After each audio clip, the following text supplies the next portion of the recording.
Senhor Jesus, oh Senhor Jesus, Senhor Jesus, obrigado, Senhor, obrigado por esse tempo que o Senhor preparou para nós. Nós somos gratos a Ti, Senhor, porque até aqui o Senhor tem cuidado de nós. Sabemos que o Teu cuidado conosco é um cuidado de amor, cuidado amoroso para aqueles que são Teus, e nós somos o Teu povo, Senhor. Por isso, nessa noite, nós estamos aqui para Te agradecer, nós estamos aqui para Te louvar, e também estamos aqui para Te ouvir, Senhor.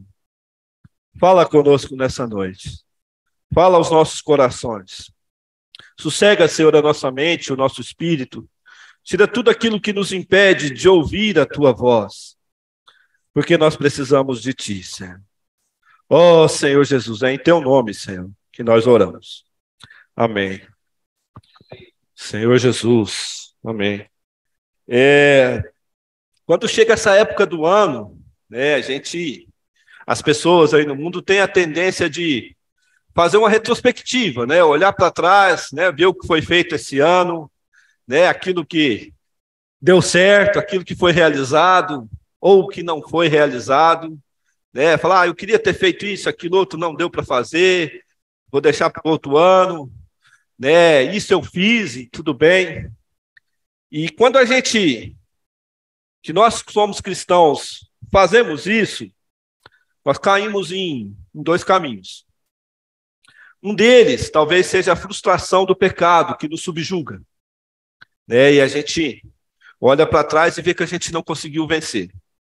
E o outro caminho é a gente olhar para as nossas próprias realizações e dizer que realmente eu tô bom. E esse caminho nos deixa independentes do Senhor, né? Nos deixa satisfeitos com nós mesmos. Aí vem a vaidade e o orgulho.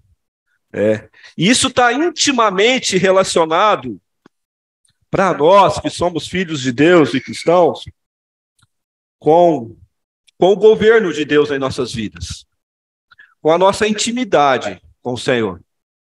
Paulo diz algo muito interessante em Filipenses 3,14, a partir do 13, ele diz, irmãos, quanto a mim, não julgo havê-lo alcançado, mas uma coisa faço, esquecendo-me das coisas que para trás ficam e avançando para as que estão diante de mim estão, prossigo para o alvo, para o prêmio da soberana vocação de Deus em Cristo Jesus. Paulo nos ensina nessa porção a olharmos para frente, né? Quando nós olhamos para trás, caímos nesses dois caminhos que eu falei para os irmãos. E quando nós olhamos para frente, nós temos um propósito, uma esperança. Nós temos algo a esperar. E isso, como eu disse, está ligado ao governo de Deus em nossas vidas. Porque se Deus não governa as nossas vidas, se nós não temos intimidade com o Senhor, dificilmente a gente vai ter esse sentimento no nosso coração. Porque a nossa esperança e a nossa busca vai estar toda nesse mundo. Não é? A gente que olha para esse mundo, vai mudar um governo, né? Vai vir isso, vai vir aquilo, e a gente começa a olhar por todas essas coisas e tira o nosso foco, os nossos olhos, o nosso coração, a nossa mente, a nossa vida daquilo que realmente é importante, que é esse alvo, esse propósito, que é a volta do nosso Senhor. A mensagem dessa semana tem o título O Destino do Governo Humano e a Grande Comissão. Eu vou tentar ser bem sucinto aqui com os irmãos nisso. Se nós abrirmos nossa Bíblia para Gênesis, lá no comecinho, a gente vê que quando o Senhor cria Adão e Eva, o Senhor tem uma intenção muito clara com tudo isso. O Senhor, quando cria Adão e Eva, Gênesis 1, 27, fala assim, criou Deus, pois, o homem à sua imagem, e a imagem de Deus o criou, o homem e mulher os criou. E Deus os abençoou e disse-lhes, sede fecundos, multiplicai, enchei a terra e sujeitai-a. Dominai-a sobre os peixes do mar, sobre as aves dos céus e sobre todo o animal que rasteja pela terra. Queria chamar a atenção para os irmãos em 3 palavras. multiplicai-vos, enchei a terra e sujeitai. Aqui mostra uma clara intenção de Deus em ter um povo e que esse povo se multiplicasse e que esse povo tivesse um governo, que esse povo pudesse governar a terra e que esse povo também fosse governado por Deus. Isso é bem claro nesse texto, a gente consegue ver isso de uma forma muito clara. O Senhor, quando fala sujeitai-a, ou seja, governe a terra, para que todas as coisas que Deus criou tivessem à disposição do homem, e o homem pudesse governar todas aquelas coisas que Deus criou. E isso aconteceu, Deus colocou tudo isso à disposição do homem. Mas acontece um fato terrível, na história do homem, que o homem peca, desobedece, e entra o pecado nesse homem. E quando isso acontece, existem 3 consequências muito fortes. A primeira delas, o homem se afasta da presença de Deus. É uma consequência terrível para nós que somos filhos de Deus. Amém, meu irmão? Obrigado. O homem se afasta, o homem perde a presença de Deus. Segundo fato, o homem perde tudo aquilo que Deus oferecia para ele no Éden. O homem estava lá no Éden, ele tinha tudo aquilo que ele precisava para comer, toda a sua subsistência, todas as árvores frutíferas, tudo que o homem precisava estava ali em questão de alimentação. Deus fala para ele simplesmente, não coma daquela árvore do fruto do bem e do mal. Mas lá do lado tinha a árvore da vida, que o homem podia se alimentar dessa árvore e viver plenamente e eternamente da presença de Deus. Não vou me aprofundar nisso, os irmãos conhecem isso. E o homem também era satisfeito por Deus. A gente, no texto, fala que Deus, na virada do dia, ia conversar com o homem, ia estar na presença do homem. Certamente conversavam, tinham comunhão, e essa palavra de Deus satisfazia o homem. Satisfazia de que forma? Esse homem tinha prazer, o homem tinha alegria, o homem realmente tinha satisfação da presença de Deus. É o segundo ponto. O terceiro ponto é que o homem perde o governo de Deus. É um outro ponto muito crucial em nossas vidas. Porque a partir desse governo, o homem, a partir desse momento, tende a escolher o seu próprio caminho. Agora ele tem que trabalhar, esse homem tem que lutar pelo seu sustento, tem que fazer as suas escolhas, tem que lutar pela sua segurança, coisa que ele tinha no Éden e não tem mais, E tudo isso ele perdeu quando o homem peca. Partindo do princípio que Deus queria um povo, e esse povo vivia debaixo do cuidado amoroso de Deus, a partir do pecado nós temos agora um governo paralelo a esse, que é o governo do inimigo de Deus, de Satanás. Assim como Deus quer ter um povo e que esse povo governe a terra e que Deus possa governar esse povo, Satanás também quer ter o seu povo e quer ter esse seu governo sobre esse povo. Isso aconteceu a partir desse momento. Porque esse homem que afasta da presença de Deus e começa a tomar suas próprias decisões, e decisões erradas, começa a ficar à mercê desse governo paralelo e um governo maligno de Satanás. O que o governo de Satanás faz com o povo hoje? Ele sistematiza esse mundo. O governo desse mundo é um sistema sistematizado para que o homem possa se distrair, para que o homem possa se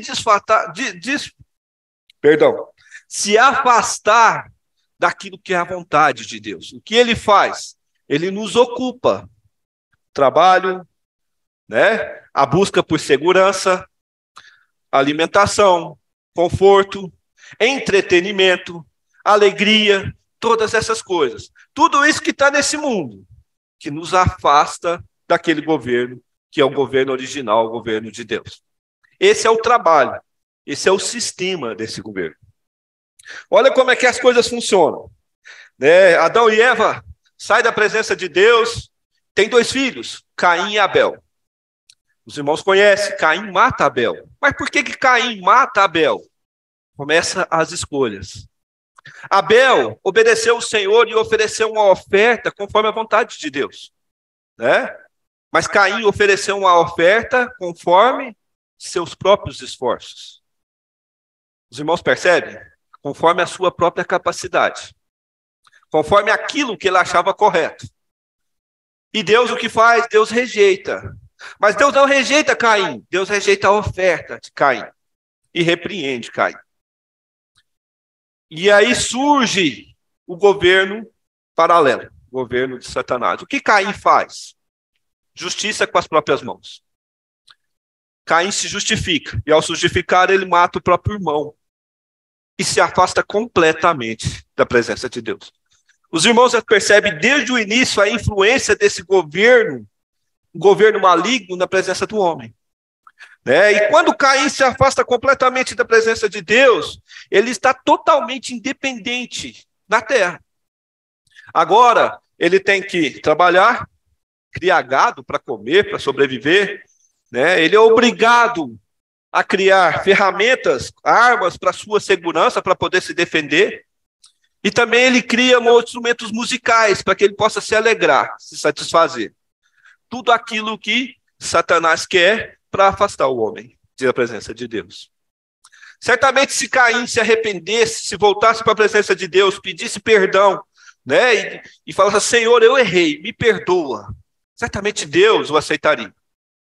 Mas o que não deixa Caim fazer isso? A influência desse império, desse governo paralelo ao governo de Deus. Isso se estende por alguns anos, por um tempo, até a total degradação do povo, que vai culminar lá em Noé e com Noé o dilúvio. Deus levanta Noé, que era um homem íntegro, andava na presença de Deus, conhecia a vontade de Deus, para exortar o povo, para chamar a atenção do povo. Não só para o que ia acontecer, mas porque ia haver um julgamento. Por que um julgamento? Porque o povo estava distante de Deus. E Noé, os irmãos conhecem, foi ridicularizado por isso. Quantas vezes nós falamos com os nossos vizinhos, no nosso emprego, com as pessoas, sobre a volta de Jesus, e as pessoas falam, não, será que isso vai acontecer mesmo? Isso não é para agora, não. E não, daqui ainda vai. O povo está falando que Jesus Cristo vai voltar aí, já vai voltar quanto tempo? Não é assim? As pessoas falam. Falaram dessa forma para Noé. E os irmãos sabem o que aconteceu. Veio o dilúvio, o Senhor julgou toda aquela geração, todo aquele povo, preservou a família de Noé. E a partir dali iniciaria-se uma nova geração, um novo povo. Deus não perde o desejo que esse povo seja governado por ele. Por quê? Porque ele preserva Noé, que era o homem íntimo dele. E a partir de Noé, as gerações vão se multiplicando com os seus filhos. E um dos filhos de Noé, que é Cã, que expôs o seu pai, ele tem na sua geração, através de Cuxi, um homem que com o nome de Nimrod, a terceira geração de Cã, que foi um homem forte na terra. A palavra de Deus diz que ele era um homem que sobrepujava os homens, um homem que tinha liderança, um homem que conseguia liderar os outros homens. E Nimrod cria um próprio reino para ele, reino de Babel. E através desse reino, ele cria uma torre também, com o próprio nome, Torre de Babel. O que Nimrod tinha essa intenção? Em tornar célebre o seu nome e o nome daquela geração. Ou seja, um povo que não dependia de Deus. Um povo que era capaz de comer, de viver, de se alegrar, de se satisfazer e viver unido sem a presença de Deus. Sem o governo de Deus. Por que eu estou dizendo isso para os irmãos? Para que a gente possa perceber que o que nós estamos vivendo hoje não vem de agora. Começa desde o início. E a gente vê que o intento de Satanás teve muitos percalços durante o tempo, mas ele não desiste em ter o seu governo, em ter o seu povo. E Deus vai tomando atitudes quanto a isso. Quando chega nessa parte em Gênesis 10, que eles começam a construir a Torre de Babel, o Senhor toma atitude. Chega, para. O Senhor interfere, destrói aquela torre, confunde a língua das pessoas, cada pessoa começou a falar num idioma, e espalha o povo sobre essa terra. Surgem, então, as nações. Agora são povos diferente em determinadas nações, em determinados lugares da terra, espalhados pela terra. E a partir disso, daí, surge algo muito, muito perspicaz que Satanás criou, que é a idolatria. Esse povo que viveu agora afastado de Deus e agora em pequenos grupos, naquela época em pequenos grupos, começou a buscar em objetos, em seres, em coisas ocultas, em coisas inanimadas, aquilo que Deus era para eles no passado.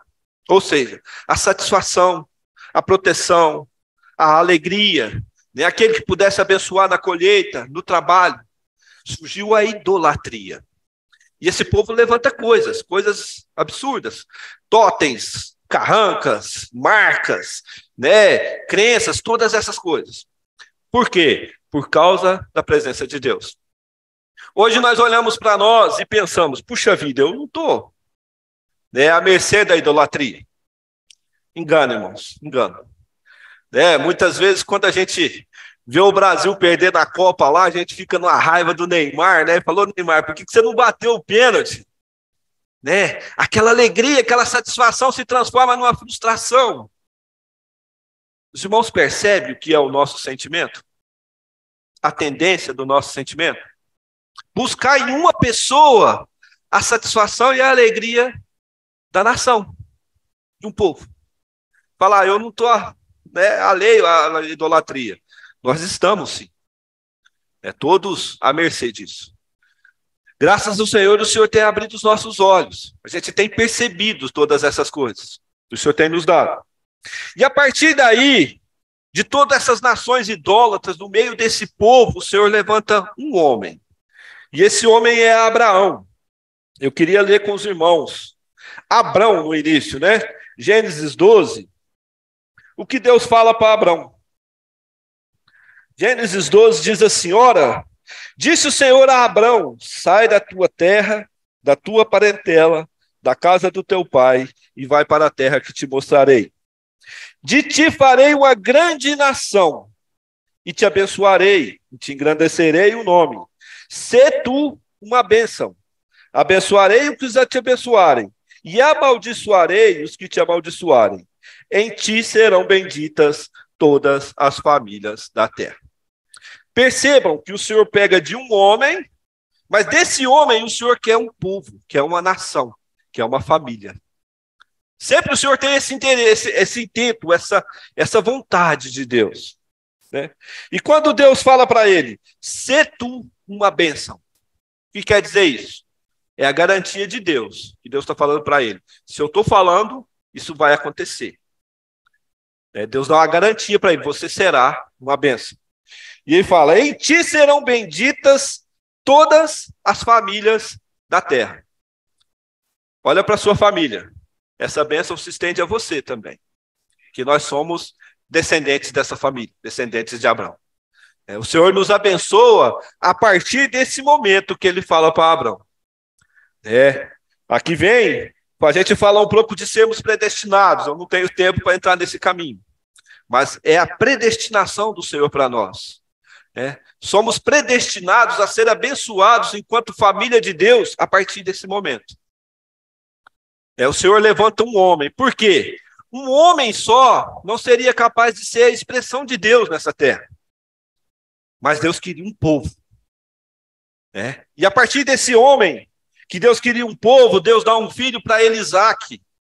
E de Isaque vem Jacó. E de Jacó as 12 tribos de Israel. Os irmãos conhecem a história. E a partir dessas 12 tribos de Israel, o Senhor tem a realização de agora ter um povo para ele. Que são os 12 filhos de Jacó. E esse povo, por causa da fome que houve na terra naquela época, sai daquela terra e vai para o Egito, que tipifica o mundo. E lá fica 430 anos debaixo do governo de Faraó. Os irmãos percebem que o povo está sempre se afastando do governo de Deus? Deus cria um povo, Deus abençoa esse povo, Deus dá tudo para o povo, mas o povo, com as suas próprias escolhas, está sempre se afastando do governo de Deus. Lá de novo, no Egito, o Senhor levanta Moisés e Arão, que tira aquele povo do Egito, né?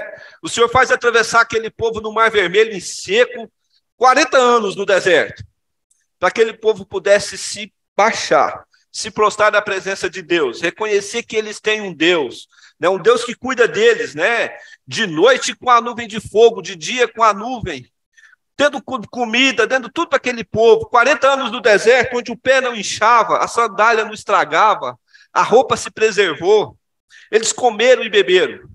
Mas o que fez esse povo? Desobedeceu e murmurou.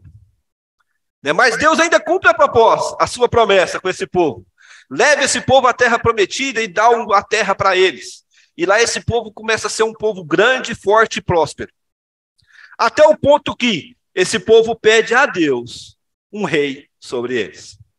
Novamente o povo vai fugindo daquilo que é a vontade de Deus. Está lá em 1 Samuel 8.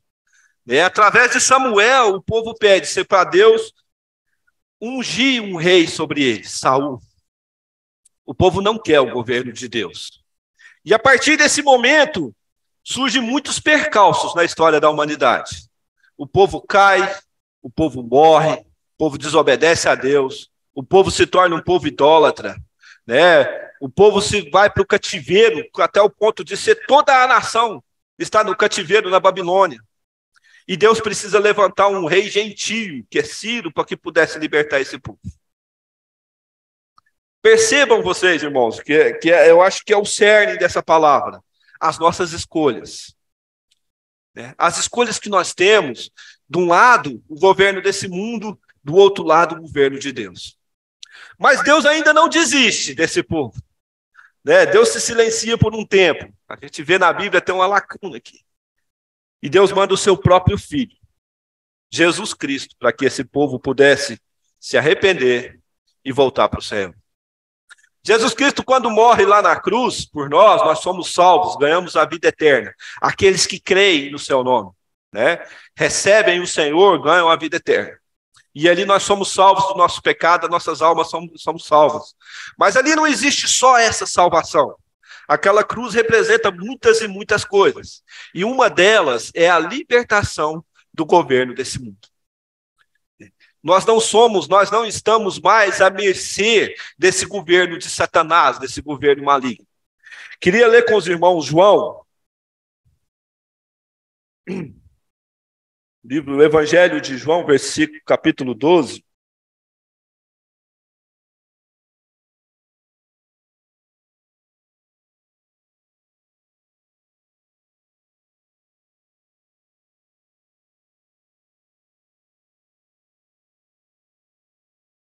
A partir do versículo 30, diz assim: Então explicou Jesus, não foi por mim que veio essa voz, e sim por vossa causa. Chegou o momento de ser julgado este mundo, e agora o seu príncipe será expulso. E eu, quando for levantado da terra, atrairei todos a mim. Isso dizia, significando que gênero de morte estava para morrer. Aqui o Senhor está falando da multidão. Essa voz que vocês ouvem, que é a voz de Deus, não é por mim, é por causa de vocês, por causa do povo. Eu estou aqui por causa de cada um de vocês. E ele fala, chegou a hora. Então chegou o momento de ser julgado este mundo. E agora o seu príncipe será expulso. Agora. Percebam o tempo disso. É o momento do Senhor Jesus estar morto. Foi naquele momento. Naquele momento que foi julgado o mundo. E naquele momento foi expulso o príncipe desse mundo, que é Satanás. Como é que isso funciona? A gente pode olhar e falar, mas eu vivo num mundo hoje em que Satanás tem tanta influência. A gente vê tanta coisa acontecendo, tanta coisa ruim. Como é que Satanás foi expulso? A cruz de Cristo é a base para nós vencermos a influência de Satanás. Toda vez que nós aplicamos o sangue de Jesus Cristo nas nossas vidas e nos arrependemos das nossas decisões erradas contra o governo de Deus, Satanás é derrotado em nossas vidas. Naquele momento, isso aconteceu. Então, a partir daquele momento, nós temos total condição de vencer toda a influência maligna de Satanás sobre nós. Nós que um dia cremos no Senhor e recebemos essa vida. Foi expulso. Expulso da onde? Ele continua aqui. Continua, a gente não vê, está aí nesse império das trevas. mas ele não tem influência sobre nós, a não ser que você deixa, que você consinta com isso. Os irmãos compreendem isso? Muitas vezes, irmãos, a gente sofre coisas porque nós deixamos de acreditar na palavra de Deus e acreditamos mais nos nossos sentimentos. E acreditamos mais no que nós estamos vendo nessa terra. Acreditamos mais no governo desse mundo, nas coisas que esse mundo nos oferece. E isso, quando acontece, nós somos presas fáceis de Satanás.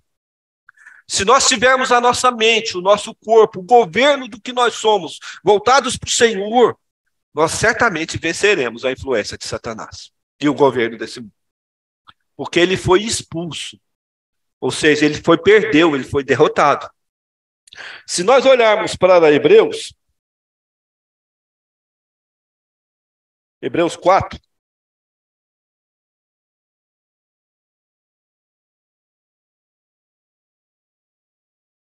perdão, irmãos, Hebreus 2, versículo 14, diz assim: visto, pois, que os filhos têm participação comum de carne e sangue, desse também ele igualmente participou, para que, por sua morte, destruísse aquele que tem o poder da morte, a saber, o diabo.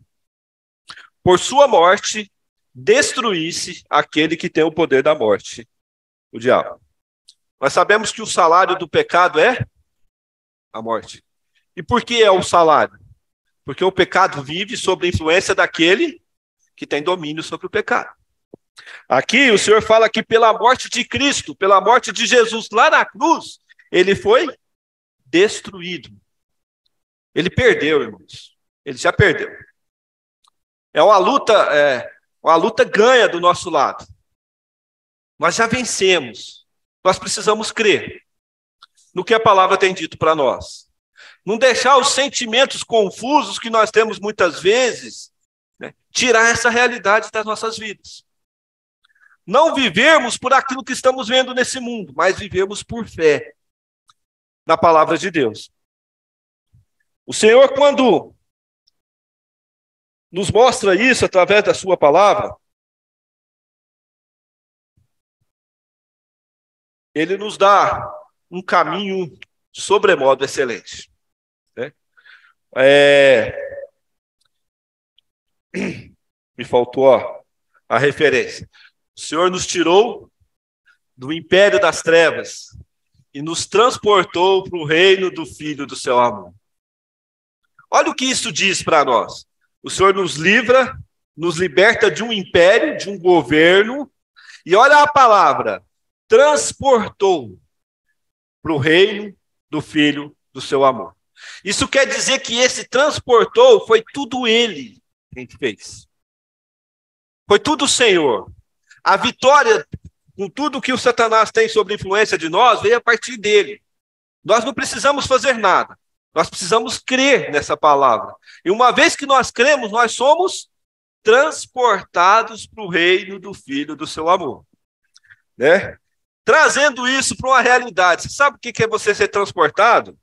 É você pegar aqui, ó, o púlpito não está fazendo nada, eu estou fazendo a força, não é? Transportei ele para cá.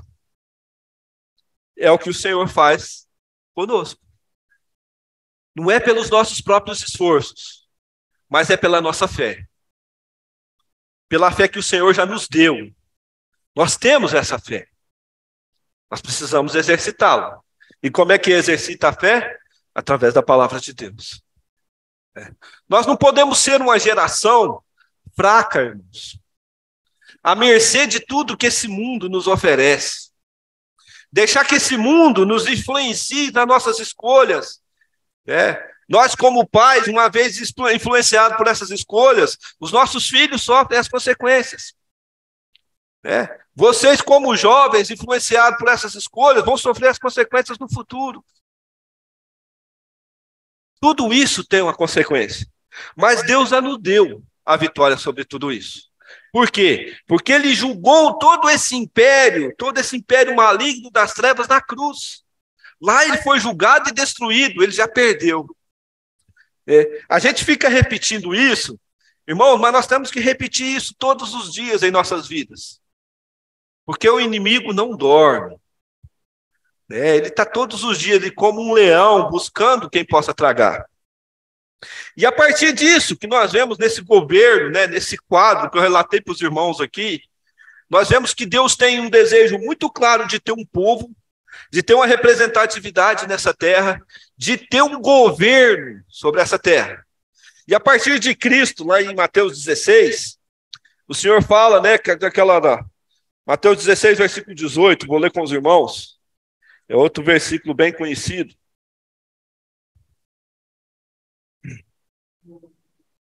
Senhor Jesus, o Senhor fala assim, também eu te digo que tu és Pedro, e sobre essa pedra edificarei a minha igreja, e as portas do inferno não prevalecerão contra ela.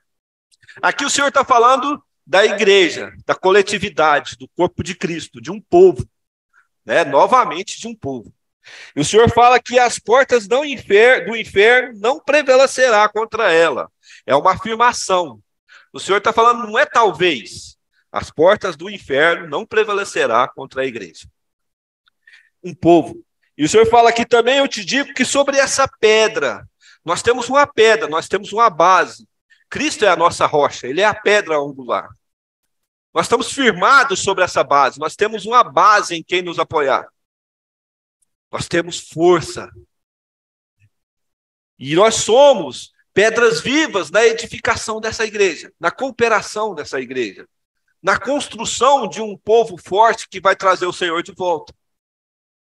Perceba, os irmãos, que nós estamos na era da graça, na era da graça. Nós desfrutamos agora da igreja, na era da igreja. Desfrutamos de tudo que o Senhor tem, está sendo dado até nós. A sua palavra através do Espírito. Através de todas as coisas cooperam para que a igreja seja edificada. Nós não temos como falar, falta algo. O Senhor tem dado tudo para que a igreja seja edificada. Para que sejamos um povo forte. O Senhor fala lá em Efésios 1, também da igreja. Eu gosto muito desse versículo. Efésios 1, 23.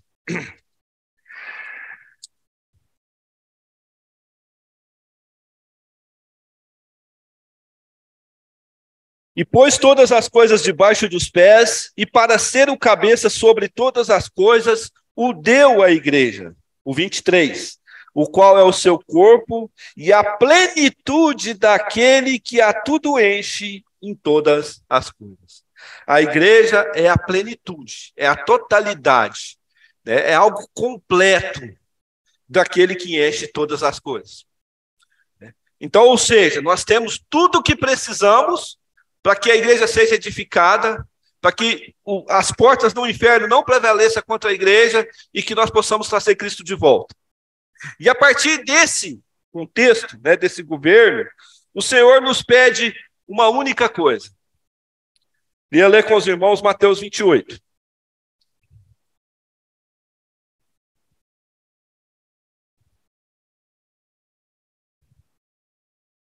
Aqui o Senhor pede uma única coisa àqueles que são os seus discípulos. É o único pedido do Senhor na Bíblia, que é a grande comissão. A partir do versículo 18, diz assim: Jesus, aproximando-os, falou-lhes, dizendo: toda autoridade me foi dada no céu ou na terra. Ide, portanto, fazei discípulos de todas as nações, batizando-os em nome do Pai, do Filho e do Espírito Santo, ensinando-os a guardar todas as coisas que eu vos tenho ordenado. E eis que estou convosco até a consumação do século. Aqui o Senhor nos faz um pedido. E esse pedido é um pedido imperativo. É uma ordem. Ele fala assim: ide e fazeis discípulos. Para quem ele fala isso? Os seus discípulos. Não é isso que ele está falando aos discípulos. E o que nós somos do Senhor? Nós somos os discípulos de Jesus. Então ele está falando para nós dessa era. E quando a gente vê o contexto dessa ordem, dessa comissão que o Senhor nos dá, o Senhor diz assim: toda a autoridade me foi dada no céu e na terra. Percebamos isso, irmãos. Toda a autoridade tinha Jesus. Nada estava fora do controle das tuas mãos e da tua vontade, do teu governo. E é com essa autoridade que ele nos dá essa ordem de ide e fazer discípulos. Certa vez eu vi uma ilustração de autoridade e poder que me chamou a atenção. Imaginamos uma carreta aí com 35 toneladas, carregada até na tampa, descendo uma ladeira. É bem íngreme. O que isso representa? Poder, força. Na versão King James, essa palavra autoridade é mudada para força, todo o poder me tem dado. Então, essa carreta descendo com toda a força, todo o poder, 35 toneladas sobre ela. Lá embaixo, tem um policial franzino no alto dos seus 65 quilos, e essa carreta vem chegando e ele, com um simples gesto, faz essa carreta parar. Os irmãos sabem por que a carreta parou? Porque ele tinha autoridade. Os irmãos percebem o que é autoridade? A autoridade. O Senhor Jesus, tanto ele tinha a força e o poder, como ele também tinha a autoridade de enviar cada um de nós. Isso fala para nós o seguinte: nós não precisamos ter medo, irmãos, de viver nesse mundo, de dar testemunho da nossa fé, de reunirmos enquanto filhos de Deus, de orarmos pelas pessoas, de pregar o evangelho, de trazer as pessoas para o nosso meio, de pregar a palavra de Deus para as pessoas. Porque aquele que nos enviou tem toda a autoridade, força e poder. Ele nos deu essa ordem. Outro ponto que eu queria chamar a atenção dos irmãos. Aqui ele nos dá, são 3 verbos: ide, portanto, fazei discípulos de todas as nações e batizando-os em nome do Pai e do Filho. Ide e batizando estão no tempo verbal, mas fazei discípulos está no gerúndio. Muda o tempo verbal. O que isso quer dizer?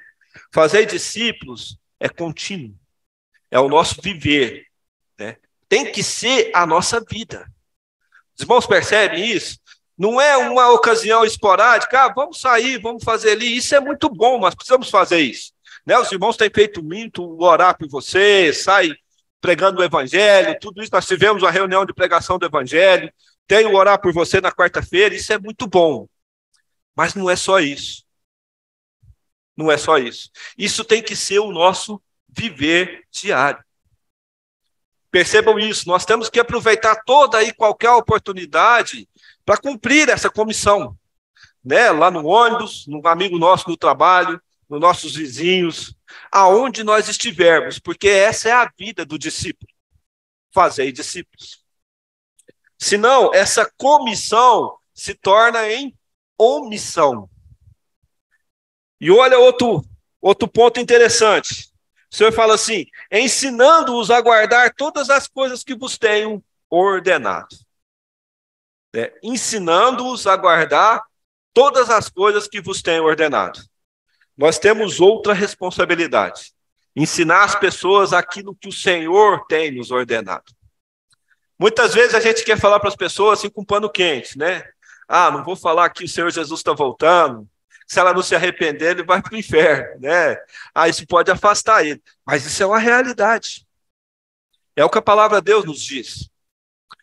Muitas vezes a gente não quer falar para as pessoas que ela está debaixo do governo de Satanás. Mas é uma realidade. Nós temos que lembrar que essa palavra que está sendo dita a nós está com toda a autoridade, força e poder daquele que nos enviou. Nós não podemos pôr pano quentes naquilo que é a palavra de Deus. Porque o inimigo de Deus não é assim. Ele veio para matar, roubar e destruir. Simples assim. E é o que ele tem feito durante as eras e os tempos. Então, nós temos que ensinar para as pessoas aquilo que o Senhor tem nos ordenado, que é: você precisa aceitar Jesus Cristo para que você possa salvar a sua alma. E não tenha um fim de que amanhã Jesus Cristo volte para você e você vá para o inferno. Por que amanhã? Porque se aquela pessoa morrer amanhã, você não tem mais oportunidade de falar para ela. Não é assim? Nós não sabemos qual é o nosso dia amanhã. Quem é que tem a certeza que vai estar vivo aqui amanhã? Nenhum de nós. Tiago, capítulo 4, fala que a nossa vida é como neblina. Uma hora está aqui, outra hora vem o sol, sumiu. Que é a vossa vida, vós sois como neblina. Essa é a comissão. E o Senhor ainda nos dá uma outra garantia, para que possamos trazer essas gerações que nós estamos hoje presentes nela, né? Nós somos responsáveis por essa geração. Nós, como os filhos de Deus. Amanhã passa essa geração, vai vir uma outra geração, mas nós temos a responsabilidade dessa geração. O Senhor fala assim: e eis que estou convosco todos os dias até a consumação dos séculos. Nós temos a autoridade, a força e o poder daquele que nos envia, né? E nós temos também a presença daquele que nos enviou.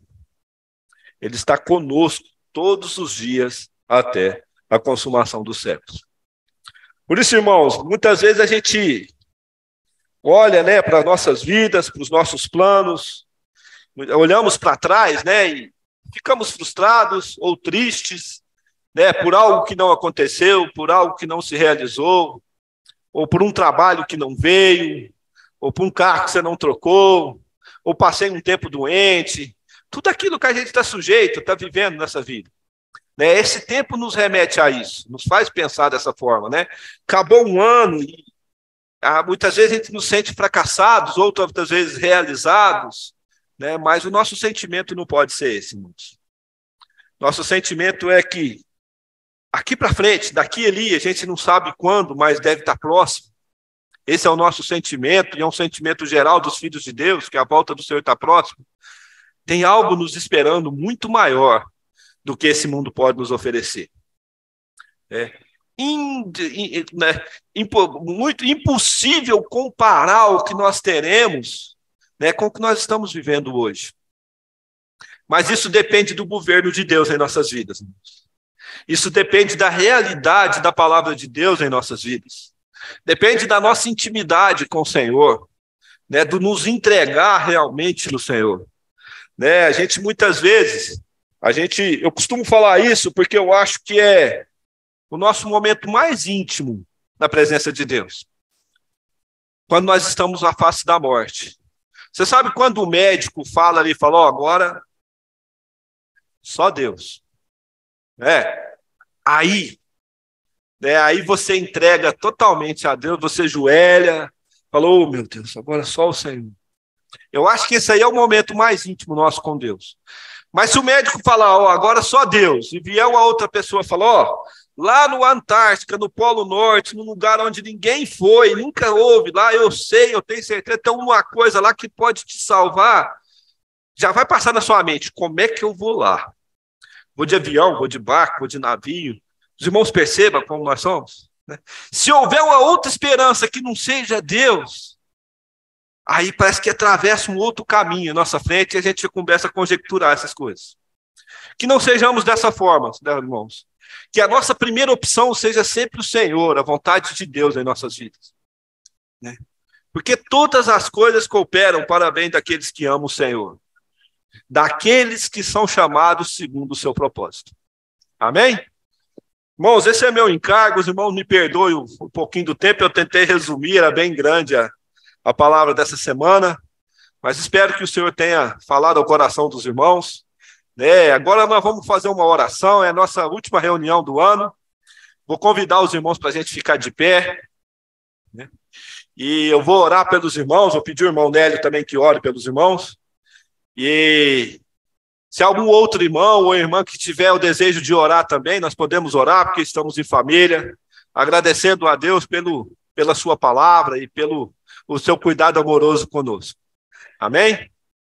Senhor Jesus, obrigado, Senhor, porque um dia o Senhor nos escolheu. O Senhor nos deu vida, Senhor, e nós estávamos mortos em nossos delitos e pecados.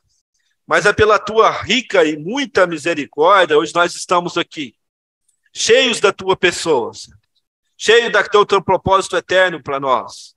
Nos ensina a cada dia mais nos entregar, Senhor, sem reserva, nos entregar sem qualquer tipo de coisa que atrapalhe a tua vontade e o teu governo em nossas vidas. Seja feita, Senhor, a tua vontade aqui na terra, Senhor, nas nossas vidas, nas nossas famílias, no nosso trabalho, no nosso dia a dia, como ela é feita no céu, Senhor. Governa o teu povo, Senhor. Nos dá direção, guia, Senhor, as nossas escolhas, as nossas decisões, para que possamos também conduzir as nossas famílias, os nossos filhos, as pessoas que estão ao nosso redor, conduzi-las a Ti, Senhor. Tu és o nosso objetivo, Senhor. Tu nos deu um alvo. Senhor, hoje nós temos uma esperança. Tu és essa esperança para nós. Obrigado porque até aqui o Senhor nos guardou, Senhor. Até aqui o Senhor nos livrou do mal, guardou as nossas vidas, as nossas famílias.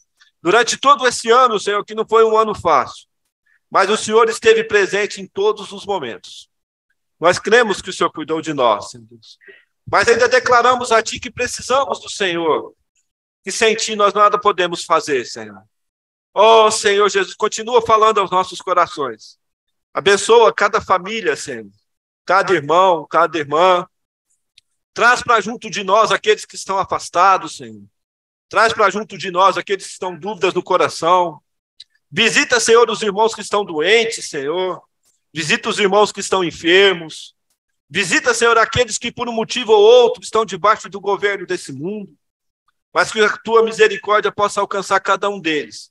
Cada um que um dia foi escolhido por Ti, predestinado para ser o Teu filho, Senhor. Porque nós somos o Teu povo. Povo de propriedade exclusiva do Senhor. Nação santa, Senhor, raça eleita. Porque um dia, Senhor Deus, encontramos a Tua misericórdia. E a Sua misericórdia nos tornou o Teu povo. Oh, Senhor, ainda fala conosco. Nós Te agradecemos até aqui, Senhor. Porque nós temos a certeza que o amanhã pertence a Ti. Oh, Senhor Jesus, é em Teu nome, Senhor. Em Teu maravilhoso nome é que nós oramos. Amém.